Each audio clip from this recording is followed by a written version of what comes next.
السلام عليكم ورحمة الله وبركاته. إن الحمد لله وحده والصلاة والسلام على سيد الأنبياء والمرسلين وعلى آله وأصحابه أجمعين. وقال الله عز وجل بعد أعوذ بالله من الشيطان الرجيم رب اشرح لي صدري ويسر لي أمري واحلل عقدة من لساني يفقهوا قولي. ربي زدني علما ربي زدني علما ربي زدني علما يا رب العالمين. اللهم حاسبني حسابا يسيرا حسبي الله نعم الوكيل نعم المولى ونعم النصير. يا أيها الحاذرون. وقال الله عز وجل بعد أعوذ بالله من الشيطان الرجيم وما لكم لا تقاتلون في سبيل الله والمستضعفين من الرجال والنساء والولدان الذين يقولون ربنا أخرج لنا من هذه القرية الظالم أهلها واجعل لنا من لدنك وليا واجعل لنا من لدنك نصيرا. وقال الله عز وجل بعد أعوذ بالله من الشيطان الرجيم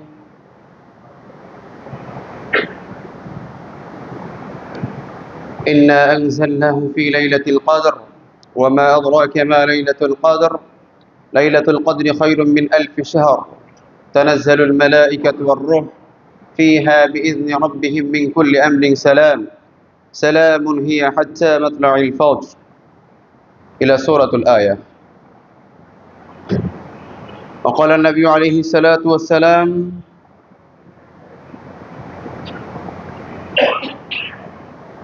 فإن خير الحديث كتاب الله وخير الهدي هدي محمد صلى الله عليه وسلم وشر الأمور محدثاتها وكل محدثة بدعة وكل بدعة ضلالة وكل ضلالة في النار. আলহামদুলিল্লাহ, সর্বপ্রথমে আমরা কৃতজ্ঞতা প্রকাশ করছি সেই মহান মুনিবের, যিনি আমাদেরকে অত্যন্ত পছন্দ করে ভালোবেসেই আল্লাহ সুবহানাহু ওয়া তাআলা তার প্রিয় মেহমান হিসেবে তার বাসায় আমাদেরকে আগমন করার, 2 রাকাত সালাত আদায় করার অথবা তার চেয়ে বেশি এবং খুতবার জন্য বসার মতো এবং খুতবা উপস্থাপন করার মতো তৌফিক যে রব্বুল আলামিন দান করেছেন, সেই মাহবুদের শানে প্রাণ খুলে সকলে বলছি আলহামদুলিল্লাহ। লক্ষ কোটি দুরূদ ও সালাম বর্ষিত হোক বিশ্বমানবতার শিক্ষকের প্রতি, যিনি আমাদেরকে আল্লাহ সুবহানাহু ওয়া তাআলার প্রিয় পাত্র হওয়ার মতো সুযোগ যিনি তার দাওয়াতের মধ্য দিয়ে করে দিয়েছেন এবং আমাদেরকে আল্লাহ সুবহানাহু ওয়া তাআলার প্রিয় পাত্র হওয়ার মতো সুন্দর একটি গাইড দিয়েছেন, সে রাসূলের শানে সকলে বলছি সাল্লাল্লাহু আলাইহি ওয়াসাল্লাম। মাগফিরাত কামনা করছি সেই সকল মর্দে মুজাহিদের জন্য যারা দ্বীনের জন্য, ঈমানের জন্য তাদের জীবন, সম্পদ, সন্তান, স্ত্রী, পিতামাতা সহ তার দুনিয়ার সব ভোগ বস্তুকে উপেক্ষা করে আল্লাহর দ্বীনকে যারা আঁকড়ে ধরে জীবন দিয়ে শাহাদা বরণ করেছেন, তাদের জন্য আল্লাহ পাক তাদেরকে জান্নাতের উচ্চ চড়ায় অবস্থান করার তৌফিক দান করুন। আল্লাহ পাক তাদেরকে জান্নাতের উচ্চ মেহমান হিসেবে কবুল মঞ্জুর করুন। এবং দোয়া করছি আমাদের সকলের জন্য, আমরা যারা উপস্থিত হয়েছি আমাদের সকলকে এই রমাদানকে প্রকৃতপক্ষে কাজে লাগিয়ে একজন আল্লাহ সুবহানাহু ওয়া তাআলার মকবুল বান্দা, সালেহ বান্দা, মুত্তাকি বান্দা হওয়ার মতো তৌফিক দান করুন এবং আমাদের জীবনের সকল গুনাহ আল্লাহ পাক মাফ করে দিন। দোয়া করছি সেই সকল মাজলুম মুসলিম উম্মার জন্য যারা দ্বীনের জন্য বিভিন্নভাবে নির্যাতনের শিকার হচ্ছেন, আল্লাহ পাক সকলকে দুনিয়াতে সবর এবং উত্তম কল্যাণ দান করুন এবং তাদের আহাল পরিবারদের স্বজনহারা যে বেদনা সেগুলোকে সবর করার মতো তৌফিক দান করুন। সম্মানিত হাজিরিন, অবশ্যই আপনারা অনেকে ভেবে এসেছেন হয়তোবা আজকের খুতবা রমাদান কেন্দ্রিক কিছু হতে যাচ্ছে। দুঃখজনক বিষয় হলেও সত্য যে কিছুক্ষণ পূর্বেই আমি টপিকটা চেঞ্জ করতে বাধ্য হয়েছি। ভাবতেছিলাম আজকের টপিকটা কি হবে, তারপর রমাদান কেন্দ্রিক সামান্য কিছু বিষয় মাসালা নিয়ে কথা বলবো ইনশাআল্লাহ, কিন্তু তার পূর্বেই মুসলিমদের অবস্থা নিয়ে আপনাদের কিছু জানানো দরকার। সেজন্য আজকের খুতবার বিষয় আমি নিয়েছি উম্মার ক্রান্তি লগ্নে আমাদের করণীয়। আজকের আলোচনার বিষয় উম্মার ক্রান্তি লগ্নে আমাদের করণীয়। দেখেন, আমি একটি আয়াত আপনাদের সামনে তেলাওয়াত করেছি। আপনারা যারা জ্ঞানীগুণী শ্রোতা রয়েছেন অবশ্যই বুঝতে পেরেছেন আল্লাহ সুবহানাহু ওয়া তাআলা এখানে কি বলছেন। আসুন সরাসরি ভূমিকায় বেশি কথা না বলেই আমরা মূল আলোচনার দিকে প্রবেশ করি। আল্লাহ সুবহানাহু ওয়া তাআলা মুসলিম উম্মাহকে এমন একটি সুযোগ, এমন একটি সময় দিয়েছেন যে সময় জান্নাতে যাওয়া, জান্নাতের মেহমান হওয়া, শাহাদার পিয়ালা পান করা অত্যন্ত সহজ হয়ে গিয়েছে। চতুর সাইডে কুফাররা এমন ভাবে মুসলিমদেরকে আক্রমণ করছে, মনে হয় যেন একটা প্রাণী এবং চতুর সাইড দিয়ে নেকড়ের দলগুলো শিকার করার জন্য শিকার করছে, অথবা কোনো জায়গায় কাউকে ছিঁড়ে ছিঁড়ে টুকরো টুকরো করে খাওয়া হচ্ছে। আপনারা অবশ্যই মিডিয়ায় দেখেছেন ইসরায়েল তারা একটা চুক্তির মধ্য দিয়ে বলেছিল যে আমরা যুদ্ধবিরতি ঘোষণা করলাম। তারা এইটাকে উপেক্ষা করে এরপরে আমাদের কারোর বাবা রাষ্ট্র তারা তো একটা মিশন জারি করেছিল যে ক্লিন গাজা, শুনেছেন না আপনারা? ক্লিন গাজা।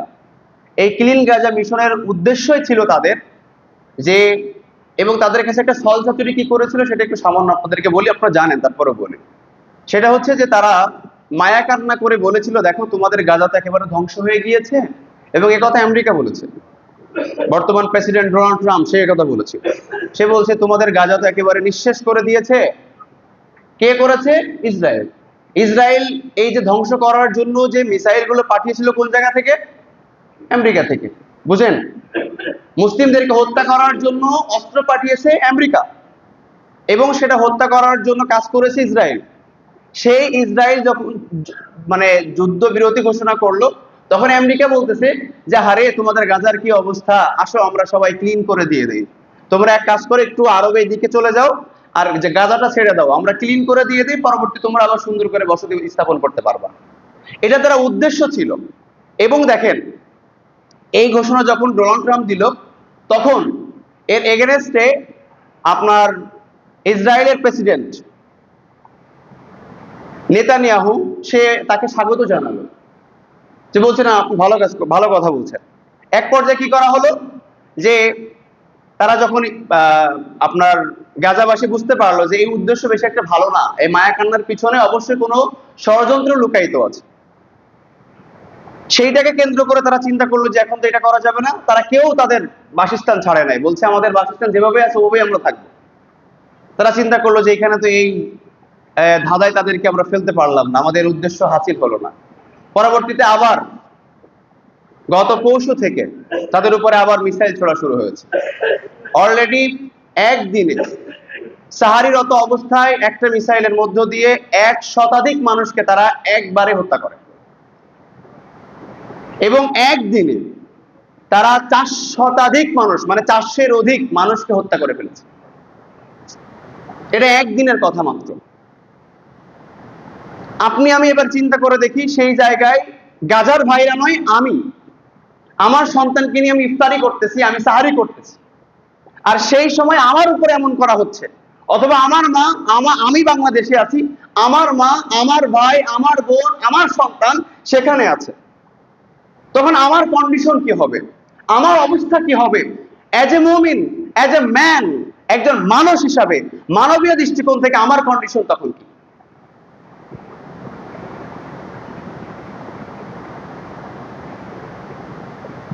এবং তারা বলছে আমরা সাধারণ মানুষের উপরে কোনো হামলা করতে চাচ্ছি না, আমরা হামাসকে ধ্বংস করার জন্য নেমেছি।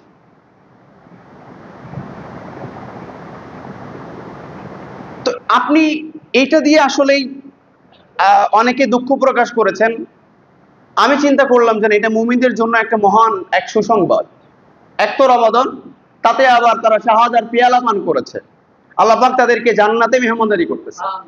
কিন্তু আমরা যারা মুসলিম দাবিদার, ন্যূনতম প্রতিবাদের ভাষা পর্যন্ত ব্যবহার করতে পারছি না, আমাদের ইমানের অবস্থা যে কোথায়, আমি এইটা নিয়ে আশঙ্কাগ্রস্ত, আমি এইটা নিয়ে চিন্তিত। কিন্তু আল্লাহ সুবহানাহু ওয়া তাআলা আমাদেরকে কি বলছেন দেখেন, সূরাতুন নিসা 75 নম্বর আয়াত। আল্লাহ সুবহানাহু ওয়া তাআলা তিনি আমাদেরকে এই জন্য ডেকে বলছেন। আমার মনে হচ্ছে আয়াত যেন এখন নাজিল হয়েছে। কোরআনের প্রতিটা পাতা, প্রতিটা কথা মনে হয় যেন সবসময়ের জন্য, বর্তমানের জন্য। আল্লাহ সুবহানাহু ওয়া তাআলা এমন ভাবে কথাগুলো সাজিয়েছেন, সুবহানাল্লাহি ওয়া বিহামদি। আল্লাহ সুবহানাহু ওয়া তাআলা বলছেন, ওয়া মা লাকুম লা তুকাতিলুনা ফি সাবিলিল্লাহ, তোমরা কেন আল্লাহর রাস্তায় জিহাদ করছো না? ওয়াল মুস্তাদআফিনা মিনার রিজাল ওয়ান নিসা ওয়াল উলদান আল্লাযিনা ইয়াকুলুনা রাব্বানা আখরিজ লানা মিন হাযিহিল ক্বরিয়াতিয যালিম। কিছু অসহায় মানুষ, অসহায় পুরুষ, নারী, শিশু, তারা ডেকে ডেকে বলছেন, হে জনপদবাসীরা, তোমরা আমাদেরকে এই জালেমদের থেকে রক্ষা করো। তারা আল্লাহর কাছে ফরিয়াদ করছেন যে তোমরা আমাদেরকে এই জনপদ থেকে, হে আল্লাহ, তুমি আমাদেরকে রক্ষা করো। কিন্তু আল্লাহ বলছেন, তোমরা কেন জিহাদ করছো না? কেন তাদেরকে বাঁচানোর জন্য প্রচেষ্টা করতেছো না? যদি সত্যি সেটা আমার ভাই বোন হতো, আপনি চিন্তা করে দেখেন আমাদের অবস্থা কি হতো। আজকে সলাতে আমাদের মনোযোগ বসতো না যদি ওই টেনশন মাথায় কাজ করত। এরপরে দেখেন আল্লাহ সুবহানাহু ওয়া তাআলা আরো বলছেন, ওয়াজআল লানা মিন লাদুনকা ওয়ালিয়্যা ওয়াজআল লানা মিন লাদুনকা নাসীরা। হে আল্লাহ, তুমি আমাদেরকে ওলি পাঠাও, অভিভাবক পাঠাও, আমাদেরকে সাহায্যকারী পাঠাও, যারা আমাদেরকে এখান থেকে মুক্ত করে আমাদেরকে স্বাধীন একটি সার্বভৌম রাষ্ট্র দান করবে। কিন্তু এই কাজটা কে করবে? কাদের দায়িত্ব? আমাদেরই তো, যারা আমরা মুসলিম দাবিদার। কিন্তু আমাদেরকে এক কুফাররা এমন ভাবে বন্দী করে রেখেছে, শুধুমাত্র খুতবায় জোর গলায় কথা বলা, অথবা একটা মানববন্ধন করা, অথবা একটা বিক্ষোভ মিছিল করা, এতটুকু ছাড়া আমাদের আর করার কিছু নাই। আপনারা অবশ্য অবগত আছেন অনেকেই, রমাদানের অলরেডি প্রায় বোধহয় 20 দিন মতো আগে থেকেই তারা ওখানে খাদ্য সহায়তা বন্ধ করে দিয়েছিল। আপনি চাইলেও খাদ্য সহায়তা করতে পারবেন না। তাদের অনেকেই খাদ্যের অভাবে বাজারে গিয়েছে সামান্য কিছু টাকা নিয়ে বা সামান্য কিছু মুদ্রা নিয়ে, সেখানে যেয়ে দেখে খাবারে এত বেশি দাম যে অনেকেই খাবার না কিনতে পেরে বাসায় চলে আসছে। আর তার পাশে অনেকে আস্ত উট খাচ্ছে, আস্ত খাসি খাচ্ছে।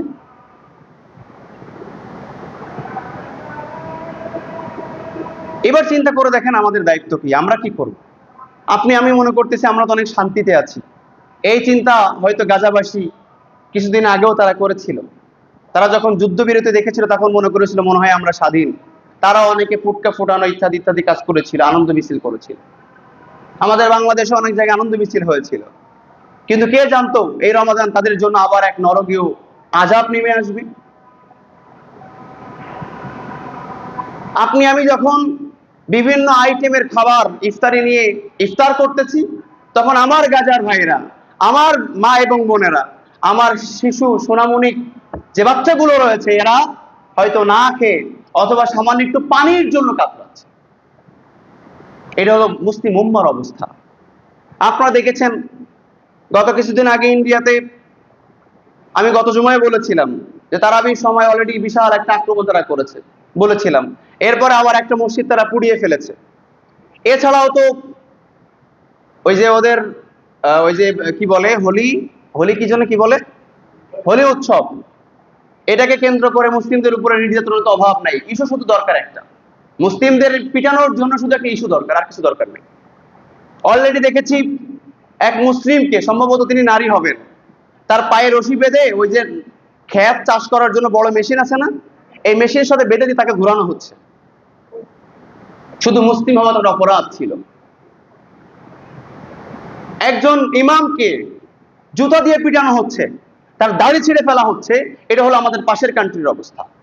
আর আমার বাংলাদেশে এই রমাদানেও দেখেছি শিশুদেরকে, নারীদেরকে, মুসলিম নামধারী কিছু মানুষকে বিভিন্ন অপবাদ দিয়ে, তাদেরকে জঙ্গি ট্যাগ দিয়ে, তাদেরকে দেখা যায় আবার ধর্ষক ট্যাগ দিয়ে তাদেরকে বিভিন্নভাবে ফাঁসির কাজটা ঝোলানো, অথবা তাদেরকে রিমান্ডে নেওয়া, তাদেরকে জেলখানা ঢোকানোর পায়তারা করতেছে, অলরেডি ঢোকাচ্ছেও। আপনারা অবশ্য অনেকে মিডিয়ায় দেখেছেন। এই হলো আমাদের অবস্থা। তাহলে এবার চিন্তা করে দেখেন আমাদের কি করণীয়। আমাদের কি করণীয় সে ব্যাপারে আল্লাহ সুবহানাহু ওয়া তাআলা বলছেন। আপনি এই কথা বললেই তো অনেকেই বলবেন এই কথা ইমাম সাহেব কেন বলতেছে। এই কথা তো আমি বলি নাই রে ভাই, আল্লাহ বলছেন। আমার দায়িত্ব আপনার কাছে পৌঁছে দেয়, কারণ আপনি কি করবেন সেটা আপনার ব্যাপার, এটা তো আমার ব্যাপার না। আমার দায়িত্ব আপনার কাছে পৌঁছে দেওয়া। আপনি এরপরে কি করবেন সেটা আপনার ব্যাপার। আল্লাহ সুবহানাহু ওয়া তাআলা সূরা আনফাল এর ৬০ নম্বর আয়াতে আল্লাহ বলছেন, আল্লাহ বলছেন ওয়া'ইদ্দু লাহুম মাসতাতা'তুম মিন কুওয়াহ ওয়া মিন রিবাতিল খায়র তুরহিবুনা বিহি আদুওয়াল্লাহ ওয়া আদুওয়াকুম, তোমরা প্রস্তুতি গ্রহণ করো, সামর্থ্য অর্জন করো তোমাদের শত্রুর বিরুদ্ধে, আল্লাহ শত্রুর বিরুদ্ধে এবং তোমাদের শত্রুর বিরুদ্ধে, যাতে করে তারা ভয় পায়। কি পায়? এখন বলেন তো তাদের ভয় দেখার মধ্যে কোনো প্রস্তুতি আছে কিনা? আল্লাহ বলেছেন, সূরা আনফাল খুলেন ৬০ নম্বর আয়াতে আছে কিনা আপনি দেখেন। আল্লাহ বলেন তোমাদের শত্রু, আল্লাহ শত্রু এবং তোমাদের শত্রুর বিরুদ্ধে তোমরা এমন প্রস্তুতি গ্রহণ করো যাতে তারা ভয় পায়। এখন আপনি বলেন আমাদের ভয় পাওয়ার মতো কি আছে আমাদের কাছে? বরং আমরা তো এখন আস্তিম তাসলিম নিয়ে আছি। প্রিয় ভাই একটু বুঝেন, আমি জানি এই কথা বললে আপনাদের অনেকের ভালো লাগবে না, কিন্তু এটা তো আমার কথা না, এটা কোরআনের আয়াত, আমি রেফারেন্স দিয়ে বলছি। আপনি মিলান, এই সময়ের জন্য কি করবেন সেটা আমার দায়িত্ব এই জাতিকে বলা। আমি যদি না বলি মুনাফিকের কাঠগড়ে কালকে আল্লাহর আদালতে আমাকে দাঁড়াতে হবে। আমি তো আল্লাহর আদালতে আল্লাহর কাছে অপছন্দনীয় পাত্র হওয়ার চেয়ে আপনার কাছে হওয়া ভালো। বুঝলেন না আমার কথা? আপনার কাছে আমার শত্রু হয়ে তো আমার সমস্যা নাই, আল্লাহর কাছে হলে সমস্যা আছে। এই জন্য আমি কথাগুলো বলছি। এখন আপনি কি করবেন ডিসিশন আপনার। আমাদের সমাজে যদি কিনা আমরা এখন কোন প্রস্তুতি নিতে যাই, প্রশাসন থেকে শুরু করে নিয়ে আমাদের মাথার তাজ পর্যন্ত তারা আমাকে জঙ্গি ট্যাগ দিবে, খারিজি ট্যাগ দিবে। এই হলো এই দেশের বাস্তবতা, এই উম্মার বাস্তবতা। এবং এটা কুফফারদের ষড়যন্ত্রই ছিল। ওরা চায় আমাদের কাছ থেকে সবকিছু কেড়ে নিয়ে ওরাই অস্ত্র ব্যবহার করে আমাদেরকে মারবে, আমাদেরকে হত্যা করবে, আমাদেরকে নির্যাতন করবে, আমরা খালি চুপ, আর কোনো ভাষা নাই। ওরা চেয়েছে তো এইটা, যাতে করে আমাদের কোনো প্রতিবাদের ভাষা না থাকে, আমরা কিছু নাই বলতে পারি। ওরা শুধু আমাদেরকে মারবে আর আমরা বলবো বাবা ভুল হয়েছে। দেখেন না এখন ইন্ডিয়ায় জয় শ্রীরাম বলার জন্য পিটানো হচ্ছে, দেখেন নাই? আপনি আমি মনে করছি যে আমরা মনে হয় পাত্তা পেয়ে যাব। অলরেডি শুরু আগেও ছিল ফ্যাসিস্টদের আমলে, এখন বর্তমান ফ্যাসিস্টদের আমলেও চলতেছে, হয়তো কিছু আড়ালে আর কিছু প্রকাশ্যে। আল্লাহ পাক আমাদেরকে বোঝার এবং আমল করার তৌফিক দান করুন। আল্লাহু আকবার। এখন আমরা কি করব সেটা আমাদেরই ডিসিশন, আমাদেরই প্রস্তুতি গ্রহণ করতে হবে। আমরা কি করব সিদ্ধান্ত সম্পূর্ণ আমাদের।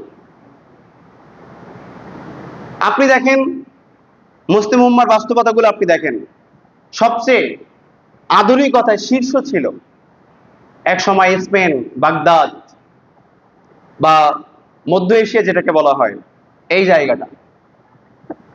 আপনি বলেন তো সেইখানে এখন জন্মগত মুসলিম খুঁজে পাবেন আপনি? যে বাগদাদ লাইব্রেরির মানে এত বই ছিল যে বই সাগরে ফেলা হয়েছে, সাগরের পানি পর্যন্ত কালো হয়ে গিয়েছে, বইয়ের কালিতে সাগরের পানি কালো হয়ে গিয়েছে। এত কিতাব সে সময় তাদের কাছে মজুদ ছিল, তারা ইলমের দিক থেকে এত বেশি এগিয়ে ছিল। আমি তাদের বিষয় নিয়ে বিস্তারিত আলোচনা আগে করেছি, এজন্য আজকে আর করবো না। তারা এত বেশি উন্নত ছিল, যখন আমেরিকা বা ইউরোপ কান্ট্রি গুলো যাদেরকে আমরা আধুনিক বলি, তারা যখন রাস্তার সাইডে, নদীর সাইডে, আড়ালে বিভিন্ন জায়গায় ঝুলন্ত টয়লেট বা এরকম নিম্নমানের টয়লেট ইউজ করতো, তখন সেই সময় বিভিন্ন শহরে, বাগদাদের বিভিন্ন শহরের বিভিন্ন জায়গায় প্রায় 200-র অধিক, প্রায় 300-র মতো শুধু পাবলিক টয়লেট ছিল, যেখানে সুন্দরভাবে উন্নতভাবে আপনার টয়লেট করা প্লাস সাবান ইউজ করা, এমনকি পারফিউম ইউজ করার মতো ব্যবস্থা ওখানে ছিল সেই সময়। যে সময় বর্তমান আধুনিক যে রাষ্ট্রগুলো, তাদের এরকম কোনো অস্তিত্বই হয় নাই। এবং দেখবেন তারা এটা বলে যে সেই সময় আমাদের জন্য ছিল একটা অন্ধকার যুগ। তারা বলে এটা অন্ধকার যুগ, কিন্তু আসলে অন্ধকার যুগ মুসলিমদের জন্য ছিল না, এটা তাদের জন্য ছিল। তারা তো সব দিক থেকে উন্নত ছিল, কিন্তু সেই মুসলিমদের কাছে শুধুমাত্র এই সামরিক অস্ত্র, এই কৌশল না থাকার কারণে তারা নির্যাতিত হয়েছে। এমন ভাবে হয়েছে তাদেরকে মসজিদের ভিতরে ঢুকিয়ে মসজিদের মুসল্লিদেরকে পুড়িয়ে মারা হয়েছে। স্পেনের ইতিহাস কে না জানে? আপনি আমি যদি শুধু এই ইবাদত বন্দেগী নিয়েই বলি এটাই আমাদের জন্য যথেষ্ট, আমাদের জন্য আর কোনো কিছু করণীয় নাই, তাহলে আপনি বুঝবেন এই উম্মার অবস্থা আগামীতে আরো বেশি শোচনীয় হতে যাচ্ছে। কারণ এক সময় প্রত্যেকে এরকম ভেবেছিল যে আমরা সুন্দরভাবে ইবাদত বন্দেগী করবো, আমাদের কেউ ডিস্টার্ব করবে, এটা তো আমাদেরই। আল্লাহ পাক আমাদেরকে বুঝার এবং আমল করার তৌফিক দান করুন। আমি সংক্ষিপ্তভাবে এই বিষয়ের উপর আলোচনা করলাম, যেহেতু আজকে কয়েকটা বিষয় কথা বলতে হবে। এবার আসুন আমরা সাদাকাতুল ফিতর নিয়ে কিছু কথা বলি। আমরা অবশ্যই সাদাকাতুল ফিতরের জন্য সকলে প্রস্তুতি নিচ্ছি। সাদাকাতুল ফিতর এটা কেমন অবশ্যই আপনারা জানেন, এটাও সামান্য টাচ দিয়ে আমি চলে যাব। আপনারা অবশ্যই এই বিষয়ে অনেকবার আলোচনা শুনেছেন, আপনারা জানেন। সাদাকাতুল ফিতর এটা এমন একটি ইবাদত যেটা বান্দার গুনাহকে মওকুফ করে দেয়, গুনাহগুলো একেবারে মুছে দেয়। সেটা কেমন? রমাদানে দেখা যায় সিয়াম রাখতে গিয়ে আমাদের টুকটাক কিছু সগীরা গুনাহ হয়ে যায়, কিন্তু যখন কোনো ব্যক্তি এটা সাদাকাতুল ফিতর আদায় করে তখন তার গুনাহগুলো আল্লাহ সুবহানাহু ওয়া তাআলা এই ওসিলায় মাফ করে দেন। এবং দুঃখজনক হলেও সত্য, সাদাকাতুল ফিতর আমরা অনেকেই ঈদের সালাতের আগে মূল ভোক্তাদের কাছে পৌঁছে দেই না। কিন্তু অবশ্যই ঈদের সালাতের আগে আপনাকে মূল যারা প্রাপ্য তাদের কাছে এটা পৌঁছে দিতে হবে। বুঝতে পারছেন? এটা পৌঁছে দিতে হবে, কিন্তু আমরা অনেকে এটা করি না। এরপরে হচ্ছে সাদাকাতুল ফিতর কি দিয়ে দিব সেটা আমরা ভালো মতোই জানি, খাদ্যদ্রব্য দিয়েই দিব। এখন একটা কথা হচ্ছে, এটা নিয়ে ইখতিলাফ আছে, আমি ইখতিলাফের বিষয়ে যাব না। আমি আপনাদেরকে একটু কথা বলবো, আপনার যতটুকু সাদাকাতুল ফিতর, যেমন এক সার বিষয় আর রয়েছে, তো এক সাটা আপনি দিবেন, আর মূল খাদ্য যে দ্রব্যটা রয়েছে সেটা আপনি দিবেন। সাথে সাথে যদি আপনার সামর্থ্য থাকে, গরিব মিসকিনরা ওই দিন সবাই চাল খায় না, সিমাই একটু পোলাও করতে চায়, আপনিও ঠিক বাসায় যে খাবারটা রান্না করেন এই একটা খাবার একটা প্যাকেজও আপনি আপনার জায়গা থেকে সাদাকাতুল ফিতর না, সাদাকা হিসাবে আপনি তাদের বাসায় দিতে পারেন। একটু গোশত উঠাইয়া দিলেন, তাহলে আপনার কি হলো, এদিকে সাদাকাতুল ফিতর আদায় হয়ে গেল, সাথে সাথে আপনি তাদের মুখে একটু হাসি ফোটাতে পারলেন, তারা তৃপ্তি সহকারে ঈদের আনন্দটা সবাই একসাথে করতে পারলো। আশা করি বুঝতে পারছেন। এরপরে আসেন যাকাতের বিষয় নিয়ে কথা বলি। যাকাতের বিষয় হচ্ছে, যাকাত আমরা অনেক জায়গায় দিয়ে থাকি, কিন্তু যাকাত মূলত কোথায় দিব সেইটা নিয়ে আমাদের মাঝে একটা সংশয়, একটা দেখা যায় অজ্ঞতা কাজ করে। এটা নিয়ে এত প্রেশারের কিছু নাই। আল্লাহ সুবহানাহু ওয়া তাআলা সূরাতুত তাওবার ৬০ নম্বর আয়াতে এটার স্পষ্ট করে আল্লাহ পাক আমাদেরকে বুঝিয়ে দিয়েছেন। চলুন আমরা সেই আয়াতের দিকে চলে যাই। আল্লাহ সুবহানাহু ওয়া তাআলা আমাদেরকে বলতেছেন, ইন্নামাস সাদাকাতু লিল ফুকারা ওয়াল মাসাকিন ওয়াল আমিলিনা আলাইহা ওয়াল মুআল্লাফাতি কুলুবুহুম ওয়া ফির রিকাব ওয়াল গারিমিনা ওয়া ফি সাবিলিল্লাহ। আল্লাহ সুবহানাহু ওয়া তাআলা এখানে একে একে ৮টা খাতের কথা উল্লেখ করেছেন। সে ৮টি খাতের মধ্যে আল্লাহ সুবহানাহু ওয়া তাআলা প্রথম যে কথাটা বলেছেন, ইন্নামাস সাদাকাতু লিল ফুকারা, তোমরা তোমাদের সাদাকা তথা যাকাত এমন কাউকে দাও যে ফকির। এখন ফকির এবং মিসকিন নিয়ে ইখতিলাফ আছে, কিন্তু আমি যদি একদম শর্টকাট আপনাকে বুঝাই, বেশি পেজগোজ ফিকি পেজগোজ আপনার দিয়ে লাভ নেই, শর্টকাট আপনারে বলি। এখানে একাধিক মত যেহেতু আছে, আমি যদি একদম সহজে বলি, ফকির এবং মিসকিনকে একদম সহজে যদি বলি, সেটা হলো যে আপনি এমন কাউকে দেখবেন যে যার বাসায় পরিমিত খাবার নেই, সে হয়তো ২-১ দিনের খাবার আছে, বা কারোর বাসায় একদিনের খাবার আছে, অথবা কারোর বাসায় এক ওয়াক্ত খাবার আছে, অথবা খাবারই নেই। এরকম যদি কেউ থাকে খুঁজে পান, তাদেরকে দিবেন যাকাত। ফিতনার বিষয়টাও একই, ফিতনা এবং যাকাত দুটোর খাত একই। এবার দেখেন, প্রথম নাম্বার কি, সাদাকাতুল লিল ফুকারা ওয়াল মাসাকিন। তাহলে মিসকিন এবং ফকির একদম সংক্ষেপে বলছি, ইখতিলাফি মাসালা আমি যাই না। আপনি এমন কাউকে দেখবেন যে একেবারে অসহায় দরিদ্র, যার বাসায় ঠিকমতো খাবার নাই, তাকে আপনি দিবেন। এরপরে কি বলে, আমিলিনা আলাইহা, এই খাতটা এখন নাই। এটা যদি খেলাফা প্রতিষ্ঠা হয় রাষ্ট্র কর্তৃক যখন জাকাত কালেকশন করা হবে, সেই কর্মচারীর বেতন হিসেবে জাকাতের একটা অংশ দেওয়ার বিষয়ে আল্লাহ পাক বলেছেন। কিন্তু এটা তো আমাদের এখন আর খেলাফা শরিয়া শাসিত রাষ্ট্র না, কাজে এই খাতটা এখন আপাতত বাংলাদেশের জন্য প্রযোজ্য না। এরপরে আসেন, ওয়াল মুআল্লাফাতি কুলুবুহুম ওয়া ফির রিকাব। ওয়াল মুআল্লাফাতি কুলুবুহুম মানে হচ্ছে আপনি কোন অমুসলিমকে তাকে ইসলামের দিকে নিয়ে আসার জন্য, ইসলামের প্রতি তার পজিটিভ একটা মাইন্ড তৈরি করার জন্য যদি আপনি জাকাতের খাত থেকে তারা কিছু খাওয়ান, তারা কিছু তার দেখা গেল বিপদে পড়ে গেছে, এখন তার আশঙ্কা আপনার আছে যে না সে হয়তোবা আমি তাকে দাওয়াত দিলে ইসলামের দিকে আসতে পারে, একটা পজিটিভ একটা মাইন্ড তার আছে, তাহলে আপনি সেই ক্ষেত্রে তাকে দিতে পারেন।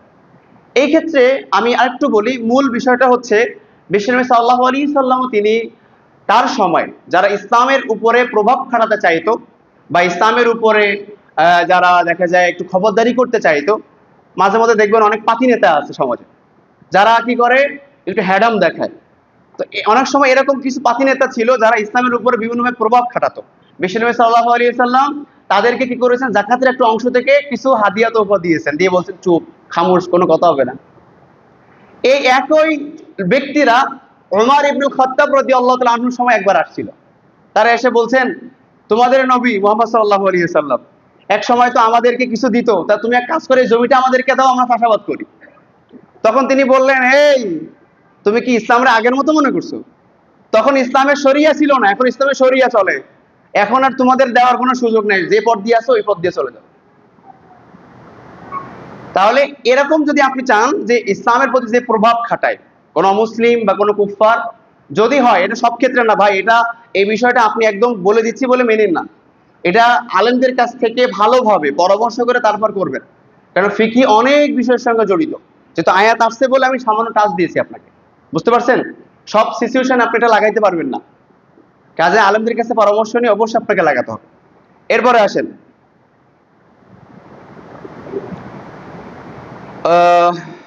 আর রিকাব, এবং যদি কিনা এমন হয় দাস, এখন তো আর দাসটাও নাই, কিন্তু যদি এমন হয় আল্লাহু আলাম, এমনও হতে পারে যে কেউ বিনা দোষে বিনা অপরাধে দরিদ্র মানুষ জেলখানায়, তাকে যুগের পর যুগ অথবা বছরের পর বছর তাকে ওভাবে রেখে দেওয়া হচ্ছে, সে নির্দোষ এবং ইসলামিক একজন মানুষ, মুসলিম মুত্তাকি মানুষ, তাহলে আপনি তাকে মুক্ত করার জন্য এটা ব্যবহার করতে পারেন।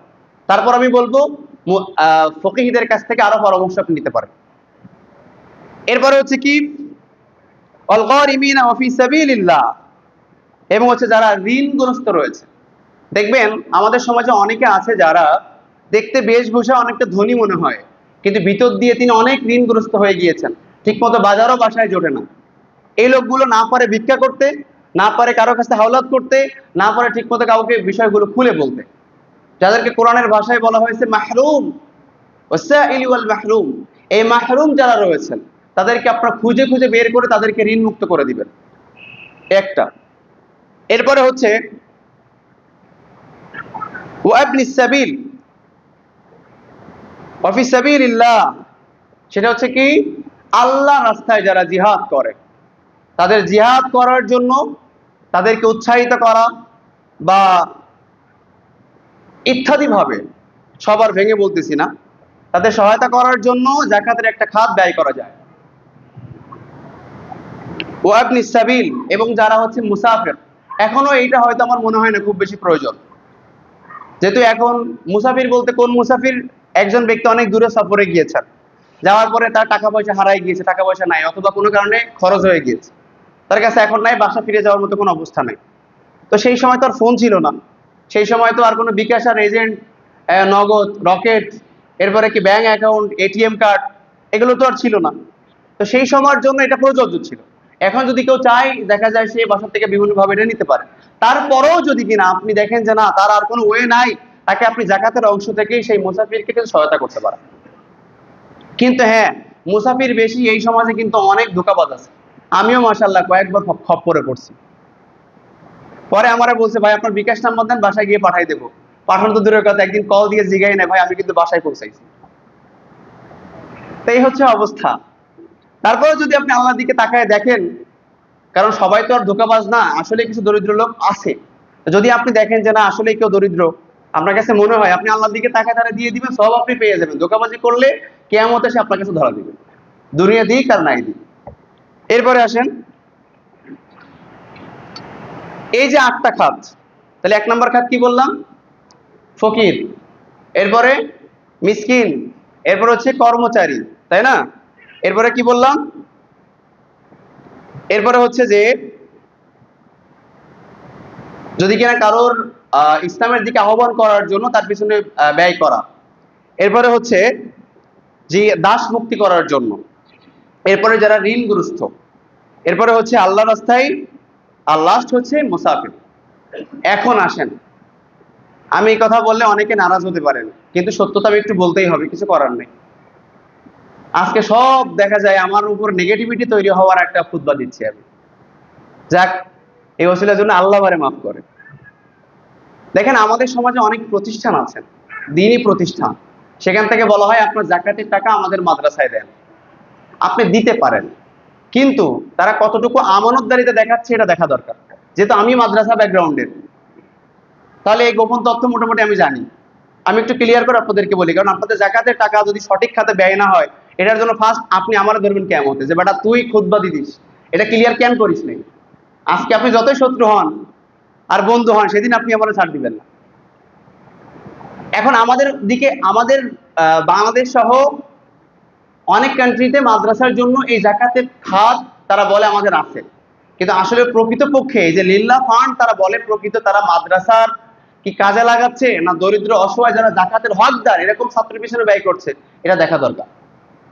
আমি মাদ্রাসায় পড়ছি, সেখানে আমি জাকাত পাওয়ার হকদার না। আমার বাপের যতটুকু ছিল তাতে করে বোঝা যায় যে আমি জাকাত পাওয়ার হকদার না, কিন্তু আমিও জাকাতের টাকা খাইছি, এটার জন্য আমি অপরাধী। আর এটা আমি জানতাম না তখন, আমার ওস্তাদরা আমারে খাওয়াইছে। এই যে আমাদের খেয়ানত করছে, আমি যে দরিদ্রের হক খাইছি, এটার জন্য যদি সারা জীবন তওবা করি, আমার এই তওবা কবুল হবে? অনেক মাদ্রাসা আছে জাকাতের টাকা দিয়ে শিক্ষকের বেতনও দেওয়া হয়, মাদ্রাসার উন্নয়নমূলক কাজ করা হয়, কিন্তু এই 8টা খাতের মধ্যে মাদ্রাসার উন্নয়নমূলক কাজ আছে? আপনি এমন, অথবা তাহলে আপনি কি করবেন? দরিদ্র অনেক অসহায় লোক আছে, তাদের কাছে আপনি খোঁজখবর নিয়ে দেখবেন আসলে কে আছে। অথবা যদি এমন হয়, শিক্ষকদের আপনি বলবেন ঠিক আছে আপনার প্রতিষ্ঠানে দিতে পারি, কিন্তু এটা পুঙ্খানুপুঙ্খানু রূপে এই খাতে ব্যয় করতে হবে। কিন্তু বিশ্বাস করেন, আমাদের মানে স্ববিরোধী কথা কিন্তু মাফ করেন, আমাদের হুজুরদের মধ্যে সবার ভিতরে আমানতদারিতা নাই ভাই। সবার মধ্যে কি নাই? আমানতদারিতা নাই। ও বলবে হ্যাঁ আমরা সঠিক খাতেই ব্যয় করি, লিল্লাহ ফান্ড আছে, আলাদা ফান্ডে ব্যয় হয়, কিন্তু বিশ্বাস করেন এটা সব প্রতিষ্ঠানে হয় না।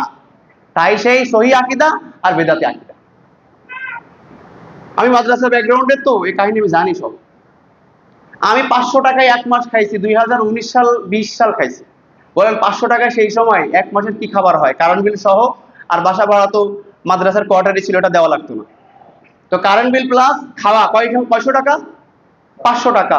বলেন এটা কি আপনার ওই খাবারের সকাল, মানে আপনার সন্তানের সকালবেলার নাস্তার বিল হয়? এটা দিয়ে তো আমি 3 বেলা খাইছি ভরপুর, আমার বন্ধুরা নিয়েও খাওয়াইছি। বোঝেন নাই? এখন বলবেন আপনি তো অপরাধী। অপরাধী তো ভাই স্বীকার তো করছি, এখন তওবা করা ছাড়া উপায় নেই, গোপনে গোপনে সাদাকা করতে হবে, এছাড়া উপায় নেই। তো দোয়া করেন যেন আল্লাহ পাক আমাকে মাফ করে দেয়। তো বিশ্বাস করেন, দুঃখজনক বাস্তবতা প্রত্যেক প্রতিষ্ঠানে এরকমই। ইল্লা মাশাআল্লাহ 2-1টা প্রতিষ্ঠান আছে কিনা আল্লাহ ভালো জানে, আমি জানি না। তো অনেক আলেমরা কি বলবে যে ঠিক আছে আমরা এটা ঠিক আছে আপনারটা সঠিক খাতায় ব্যয় করব, অন্য কোনো জায়গায় করব না, আমানতদারিতা শহীদ করব। কিন্তু সে যে কতটুকু করছে আল্লাহই ভালো জানে। কিন্তু আপনি কি করতে পারেন? যদি আপনি দেখেন কোনো অসহায় দরিদ্র ছাত্র, তার বই কেনার জন্য তার দায়িত্ব আপনি নিয়ে নেন। যেমন জাকাতের টাকা ধরে নেন এই বছর হয়েছে কত? 20,000 টাকা। আমি বললাম এই 20,000 টাকা ওর পড়াশোনার পিছনে আমি ব্যয় করব। ওই সন্তানকে আপনি বলেন, তার গার্ডিয়ানকে বলেন যে ওর নাম্বারটা দেন বা উস্তাদের নাম্বারটা নেন, ওর যা প্রয়োজন আপনি ফোন দিলে ওই টাকা থেকে তাকে দিয়ে দিবেন। তাহলে ওই সন্তানরা সুন্দরভাবে লেখাপড়া করতে পারবে, সুন্দরভাবে তার কিতাবাদি পড়তে পারবে। অনেক সন্তান আছে ভাই, তারা ঠিক মতো কিতাব কিনতে পারে না, কিন্তু বলতেও পারে না। এগুলো আমরা খুঁজে খুঁজে বের করি না। তাহলে এই লোকগুলো আপনারা বাছাই করেন। অনেকে দেখবেন আমাদের মানে দৃষ্টি সবসময় দূরের দিকে যায়, কিন্তু আমার পাশেই আমার প্রতিবেশী অসহায় আছে, তাদেরকে আমরা একদিন ডেকে একবেলা খাবারও খাওয়াই না। আপনি মনে রাখবেন, আপনার জাকাতের হকদার আগে আপনার নিকট আত্মীয়, আপনার প্রতিবেশী, তারপরে দূরে। এই জন্য আগে খুঁজেন আপনার নিজেদের মধ্যে আছে কিনা। আল্লাহ পাক অন্তত পক্ষে এই বিষয়গুলো আমাদেরকে বুঝে আমল করার তৌফিক দান করুন। খুব সংক্ষেপে বলতে হচ্ছে, তো বিস্তারিত বলতে পারতেছি না। এবার আসেন, লাইলাতুল কদর নিয়ে আপনাদের সামনে কথা বলেছিলাম, এবার সামান্য আরেকটু কথা বলেই আজকের মতো খুতবা শেষ করি। এক বিচ্ছিন্ন খুতবা হচ্ছে আজকে, হয়তো আপনারা অনেকেই প্রাণবন্ত হতে পারতেছেন না খুতবাটা, তারপরেও যেহেতু সময় কম এর মধ্যে বলতে হবে, এজন্য সব কেটে কেটে বলতে হচ্ছে। এরপরে হচ্ছে আমরা ইতিকাফ নিয়ে বেশ মোটামুটি একটা আলোচনা গত সপ্তাহে শুনেছিলাম। আমি এই সপ্তাহে সামান্য একটু টাচ আপনাদেরকে দেওয়ার জন্য সামান্য কিছু কথা বলি। ইতিকাফ নিয়ে কিছু মাসালাগত বিষয় আছে। ইতিকাফ কোথায় করবেন? দেখেন, ইতিকাফ কোথায় করবেন এটা আমার কাছ থেকে ফতোয়া জিজ্ঞেস করার দরকার নেই, আল্লাহ সুবহানাহু ওয়া তাআলা নিজেই এটা বলতেছেন। প্রথম নাম্বার, ওই যে আমি গত সপ্তাহে তেলাওয়াত করেছিলাম, ইব্রাহিম আলাইহিস সালাম এবং ইসমাঈল আলাইহিস সালামকে আল্লাহ বলছেন তুমি হারামের চত্বর কি করে দাও, পরিষ্কার করে দাও, যাতে করে মুসলিমরা সেখানে কি করতে পারে, ইতিকাফ করতে পারে। তাহলে একটা করা যায় কোন জায়গায়, হারামে। এখন হারামে যাওয়ার মতো টাকা আছে কয়জনের, আর টিকিটও বা পাবেন কয়জন? তাহলে আপনি কোথায় করবেন? আল্লাহ সুবহানাহু ওয়া তাআলা আরো বলছেন যে আপনারা ইতিকাফ করবেন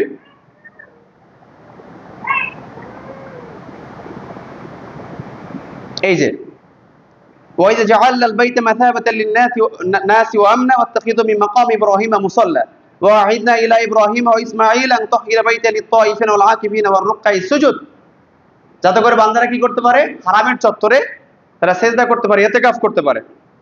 সিজদাকারীদের জন্য এবং ইতিকাফকারীদের জন্য এটা পরিবেশ তৈরি করতে বলা হয়েছে সূরা বাকারা 125 নম্বর আয়াতে। এবার দেখেন, যদি কারোর উমরা করার মতো টাকা পয়সা না থাকে তিনি কি করবেন? তাদের জন্য আল্লাহ সুবহানাহু ওয়া তাআলা বলছেন, মানে আমার মতো মিসকিন আর আমার কাতারে যারা আছে তাদের জন্য আল্লাহ বলছেন সূরা বাকারা 187 নম্বর আয়াতে, ওয়া আনতুম আকিফুনা ফিল মাসাজিদ তিলকা হুদুদুল্লাহ। আল্লাহ বলছেন তোমরা ইতিকাফ করো কোথায়? এটা সবাই জানেন কোথায়, মাসাজিদ। তিলকা হুদুদুল্লাহ, আল্লাহ বলছেন এটা আল্লাহর সীমানা।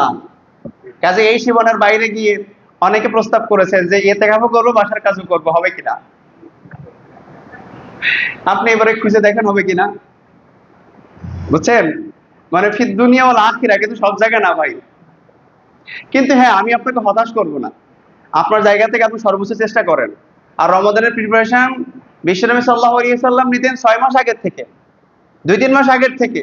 সালাফরা তো অনেকেই 1 বছর, মানে এই বছর ইতিকাফ করছে, পরের বছরের জন্য আবার প্রিপারেশন নেওয়া শুরু করতেন। কমপক্ষে 6 মাসের বর্ণনা অনেকগুলো পাওয়া যায়। তা আপনার আমার এই প্রিপারেশন 10 রমাদান মানে 20 রমাদান আসতে শুরু হয় কেন? এই প্রিপারেশন তো আপনি আগের থেকে নেবেন। আপনার বাসার কাজ করাবেন না কোন জায়গার কাজ করাবেন সেটা তো আপনিই ব্যবস্থা করবেন। আল্লাহ পাক আমাদেরকে ঈমান মজবুত করার তৌফিক দান করুন, আল্লাহুম্মা আমিন। তাহলে এই ইতিকাফ, এবার আসেন নারী এবং পুরুষ সবার জন্য বিধান সমান। কিন্তু যদি নিতান্তই এটা শরিয়াই নাই, তারপরেও আল্লাহ চাইতো আপনার অন্তরের অবস্থা দেখে আল্লাহ পাক দিতে পারেন। সেটা কি? যদি এমন হয় কোথাও, অবশ্যই আমাদের মসজিদে আলহামদুলিল্লাহ নারীদের জন্য ব্যবস্থা আছে, তারা অবশ্যই ইতিকাফ করতে পারবেন, তাদের আলাদা উযুখানা গোসলখানা আছেন। চাইলে আমরা আরো বেশি সুন্দর করে দেওয়ার চেষ্টা করবো যদি আপনি প্রস্তাব করেন। তো আর পুরুষের জন্য তো কথাই নেই, আলহামদুলিল্লাহ। তো যদি কিনা এমন হয় কোনো মা এবং বোন ইতিকাফ করতে চান, মসজিদে চলে আসবেন, আরেকজনকে দাওয়াত দিবেন। এবং মনে রাখবেন আরেকটা জিনিস হয় আবার, একজন একটা কথা বলেছিলেন যে বলো তো সবচেয়ে পৃথিবীতে মিথ্যা কথা কোনটা? ও তখন অনেক অনেক কথা বলছেন, বলার পরে একজন বলতেছেন 2 জন মহিলা এক জায়গায় বসে আছে আর গল্প করে নাই। উনি বলছেন আসলে সত্যই মিথ্যা কথা বলছো তুমি, কারণ 2 জন মহিলা একখানে বসবে আর মিথ্যা কথা মানে কথা বলবে না, এটা জীবনেও সম্ভব না। কিন্তু মনে রাখবেন ইতিকাফে বসে যদি আপনি এরকম গল্প গুজব করেন, তাহলে আপনার বাসায় থাকা আর মসজিদে থাকা সমান হয়ে যাবে। ইতিকাফ যখন থাকবেন আপনি কথা বলবেন আল্লাহর সাথে, ইবাদত হবে আল্লাহর জন্য, খবরদার জন্য দুনিয়ার জন্য না হয়ে যায়, খেয়াল রাখা। এখন আসে শুধু মা বোনদের উপর চাপায় লাভ নাই, আমরাও অত ভালো না। আমরাও মোটামুটি একখানে বসলে গল্প তো শুরু করে দেয়, কোরআন হাদিস তো না আমাদের মুখে আসে না, কারণ ওই ভবিষ্যতে জ্ঞানই নাই ভাই। বলবো কি, পুঁজি থাকলে না বলবো। বেশিরভাগই দেখা যায় দুনিয়াবি গল্প ইত্যাদি ইত্যাদি শুরু করে দেয়, অথবা অনেকে আছে ধুমোয় ঘুমোয়। তো এটা তো ইবাদতের মাস রে ভাই। আপনি এই সময় আপনি সওয়াব কামাবেন, আপনার গুনাহ মওকুফ করবেন। তা আপনি এই সময় কেন আপনি ঘুমাইলে তো এ থেকে বঞ্চিত হয়ে গেলেন। হ্যাঁ, আপনি ঘুমাইলেও সওয়াব পাবেন, একদম মাহরুম হবেন তা আবার না, কিন্তু আপনি তো মূল মাকসাদ আপনি পূরণ করতে পারবেন না। বিশ্বনবী সাল্লাল্লাহু আলাইহি ওয়াসাল্লাম তিনি কমর বাঁধতেন। কমর বাঁধার উদ্দেশ্য কি? আপনি যদি কোনো কাজে যান তাহলে তখন কি করেন? লুঙ্গিটারে খুব জোর করে বাঁধেন। এটা গ্রামের কৃষক ভাই যারা রয়েছে তারা ভালো জানে, অথবা আমরা যারা কৃষকের ছেলে আছি আমরাও জানি। তো কোমর বাঁধা মানে কি? কাজ দিয়ে শক্ত করে করা, একটু বল পাওয়া যায় কোমর বাঁধা, তাই না? বিশ্বনবী সাল্লাল্লাহু আলাইহি সাল্লাম এভাবেই করতেন, আর আপনি আমি কেন ঢিলামি করে করি? কাজেই আমাদের জীবনের গুনাহ মওকুফের জন্য আমরা প্রাণ চেষ্টা করি আমাদের জায়গা থেকে যেন এই 10টি দিন আমাদের জন্য প্রোডাক্টিভ ইতিকাফ হয়। এ সময় আমরা দিনে এবং রাতে, বিশ্বনবী সাল্লাল্লাহু আলাইহি ওয়াসাল্লাম দিনে রাতের বেলায় তিনি সারা রাত ইবাদত করতেন, সহিহ হাদিস দিয়ে প্রমাণিত। অবশ্যই একটু সময় থাকলে আমি আপনাদেরকে দেখাতে পারতাম রেফারেন্সটা। তিনি সারা রাত ধরে কি করতেন? ইবাদত বন্দেগী করতেন। আর আমরা তো মাশাআল্লাহ ঘুমাই। অবশ্যই আপনি যদি পারেন সারা রাত করবেন, ইবাদত করবেন, কোরআন তেলাওয়াত করবেন, আপনি কোরআনের অর্থ পড়তে পারেন, তাফসীর পড়তে পারেন, ইত্যাদি ইবাদত করতে পারেন। আর যদি কিনা একটু ঘুমানো লাগে আপনি ঘুমাতেও পারেন, অসুবিধা নেই।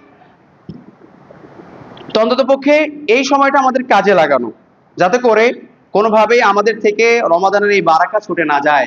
কারণ আমরা অবশ্যই এই হাদিসটা শুনেছি, বিশ্বনবী সাল্লাল্লাহু আলাইহি সাল্লাম বলছেন, ওই ব্যক্তি ধ্বংস হোক যে রমাদান মাস পেল। এই দোয়া কে করেছেন? গত সপ্তাহে বলেছিলাম, বলেন তো। ফেরেশতাদের সর্দার তিনি বলতেছেন এই দোয়া, আর দোয়ার আমিন বলতেছেন কে? জমিনের সর্দার বিশ্বনবী মুহাম্মদ সাল্লাল্লাহু আলাইহি ওয়াসাল্লাম। তাহলে এবার বলেন এই দোয়া কি পেন্ডিং এ? এই দোয়া তো অনেক আগেই কবুল হয়ে গেছে। তাহলে রমাদান মাস পাওয়ার পরেও যদি কিনা আপনার নফস আপনাকে না বলে, আমার নফস আমাকে না বলে যে আর তোমাকে মাফ করা হয়েছে, তাহলে আপনি বুঝবেন, আমি বুঝবো অবশ্যই আমার তাকদীর ভালো না। আর দেখবেন এই সমাজের সবচেয়ে আনন্দ, ঈদের আনন্দ তারাই করে যারা ঠিকমতো সিয়াম রাখে না। ও বোঝেই না ধর্ম কি জিনিস, আনন্দ করতে হয় তা করে। ও পয়লা বৈশাখেও আনন্দ করে, ও এই যে হোলি উৎসব হলো সেখানেও করেছে। আবার ওদের একটা স্লোগানও আছে, কি? হল উৎসব করছি তাই কি হয়েছে, আমাদের সিয়াম নষ্ট হয় না। ও সিয়াম কি জিনিস বোঝেই নেই। আল্লাহু আকবার। দুইজন ছেলে পরীক্ষা দিয়েছেন, দেওয়ার পরে একজন পেয়েছে 100 অথবা ধরে নেন যে 90 এর কোটায়, আর একজন ফেল করছে। দুইজনের মধ্যে বলেন তো আনন্দিত কে? যে ফেল করছে, তাই তো? কিন্তু আমাদের সমাজে বলেন রমাদান যারা প্রোডাক্টিভ ভাবে কাটানোর চেষ্টা করছে তারা কি ঈদের দিন বেশি আনন্দ করে নাকি যে কটা ফেল করছে? এই পাগলগুলোরে ধরেন, এগুলোরে বুঝান। এই সমাজের এই পাগলগুলোর জন্য দেখা যায় ঈদের দিন যারা একটু ইবাদত করবে তারাই ইবাদত করতে পারে না। মানে চান রাত শুরু হয়েছে তো হয়েছে মাশাআল্লাহ, এইবার ধুমায় কোপানো শুরু করছে। আর আমরা তো মাশাআল্লাহ অনেক ইমানদার ব্যক্তি আছে, মসজিদের আওয়াজ জোরে হলে বলি মসজিদ ভাঙতে আসবে, কিন্তু পাশে যখন গান বাজে তখন আর কোনো কথা থাকে না আমাদের। বাস্তবতা। আপনি গান বাজতে বলেন না ওখানে সমস্যা হবে, আপনি তেলাওয়াতের আওয়াজ হলে এই কথা চিন্তা করেন কেন? আমি অবশ্যই কারোর উপর ডিস্টার্ব করে এটা পছন্দ করি না, এটার পক্ষে আর বিপক্ষে আমি বলতেছি না, কিন্তু আমি আপনাকে ইঙ্গিত দিচ্ছি। আপনার পাশে বাসায় যখন গান বাজে ধুমতার একটা, তখন কি গজব নাজির হয় না? তো গজব আসলে কি আপনি কি মনে করেন শুধু তাদের উপর আসবে আপনি বেঁচে যাবেন? অপেক্ষায় থাকেন। কিতাবুল ফিতান অধ্যায়ের হাদিসগুলো আপনার প্রথম দিক থেকে দেখেন, মেবি প্রথম দিক থেকে যদি দেখেন দুই একটা হাদিসে আপনি এটা পেয়ে যাবেন। বিশ্বনবী সাল্লাল্লাহু আলাইহি ওয়াসাল্লাম বলছেন যখন কোনো জনপদের উপরে মুমিন ব্যক্তি থাকবে, আবার সেখানে কুফফারদের সংখ্যা বা আল্লাহ দ্রোহীদের সংখ্যা বৃদ্ধি পাবে, তখন আল্লাহ সুবহানাহু ওয়া তাআলা মুমিন সহ একসাথে গজব দিয়ে দেবে। বুখারী, সনদের কোনো দুর্বলতা আছে? ফিতান অধ্যায়ের মাত্র 2 বা 3টা হাদিস আপনি পড়লে পেয়ে যাবেন। আল্লাহ পাক অন্ততপক্ষে এই বিষয়গুলো আমাদেরকে বুঝে আমল করার তৌফিক দান করুন। আল্লাহুম্মা আমিন। রব্বানা আতিনা ফিদ দুনিয়া হাসানাহ ওয়া ফিল আখিরাতি হাসানাহ ওয়া কিনা আযাবান্নার।